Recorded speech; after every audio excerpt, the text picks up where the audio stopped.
بنت حرہ بنت خلیفہ سعد، بہت ان کا مقام ہے، مولا کی ولایت میں شہادت دینے والی بیویوں میں یہ بھی ہے۔ آپ سمجھتے صرف مرد سے شہید؟ میں غور سے سنیے گا۔ آئے کہ حرہ ذرا بتا، تو علی کے مقابلے میں خلفاء کو کیا سمجھتی ہے؟ کون افضل ہے؟ کون افضل ہے؟ کہ تو خلفاء سے متعلق پوچھ رہا ہے؟ تیری یہ جرت، میں تو مقابلہ ہی نہیں کرتی۔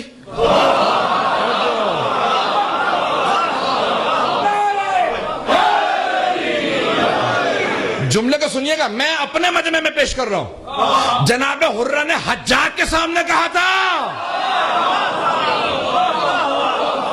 اپنے مجمع میں کہنا بڑا آسان ہے، حجاج ملعون کے سامنے کہنا، کہا کہ تیری اتنی جرت، تم میرے مولا کا نام دوسروں کے ساتھ لے؟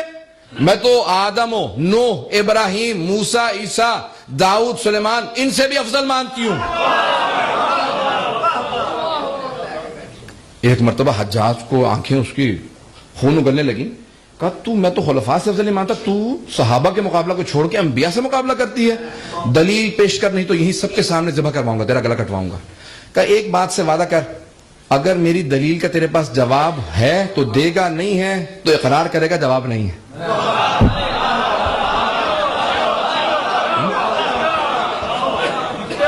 مکان ان کی عظمتوں پہ قربان۔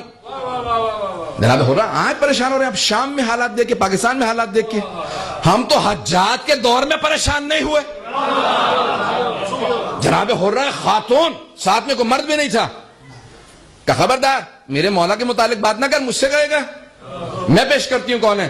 کہ اچھا قرآن سے ثابت کر۔ کہ اچھا قرآن تو نے پڑھا ہے، مانتا ہے؟ کہتے ہو جی کہ ماننے والے قرآن کے منکر۔ کہا سن، ایک ادنا سی علی کی خادمہ، کہ کوفے میں علی کی بیٹی کی کنیز تھی میں، نہیں بیٹی کی کنیزی کا یہ شرف ہے، قرآن سے جواب دوں گی بادشاہ کو۔ کہ جواب دے رہی ہوں، جواب سن۔ کہ آدم سے کیسے افضل ہے میرا مولا؟ ایسے بہت سے واقعات موجود ہیں۔ کہ آدم سے کیسے افضل ہے؟ کہا کہ قرآن میں ہے کہ جناب آدم نے فتاب علیہ، جناب آدم نے توبہ کی گندم کا بیج کھانے پہ، اللہ نے توبہ قبول بھی کی، توبہ کی اللہ نے قبول کی۔ کہ جناب آدم قرآن میں کہہ رہے ہیں پروردگارا میں تجھ سے توبہ کرتا ہوں، گندم کا دانہ کھانے پہ گنہگار نہیں تھے، تو انبیاء کو معصوم مانتا ہے یا نہیں؟ اس نے کہا ہاں انبیاء معصوم ہیں۔ کیا گنہگار نہیں تھے پھر بھی توبہ کر رہے ہیں، تو کوئی ترک اولا ہوا؟ کہ جناب آدم کا توبہ کرتا ہوں،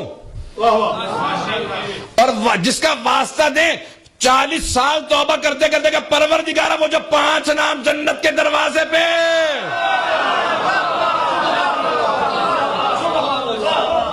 تو محمود ہے تجھے محمد کا واسطہ، تو اعلیٰ ہے تجھے علی کا واسطہ، تو فاطر السماوات والارض ہے تجھے فاطمہ کا واسطہ، تو محسن ہے تجھے حسن کا واسطہ، تو قدیم الحسان ہے تجھے حسین کا واسطہ۔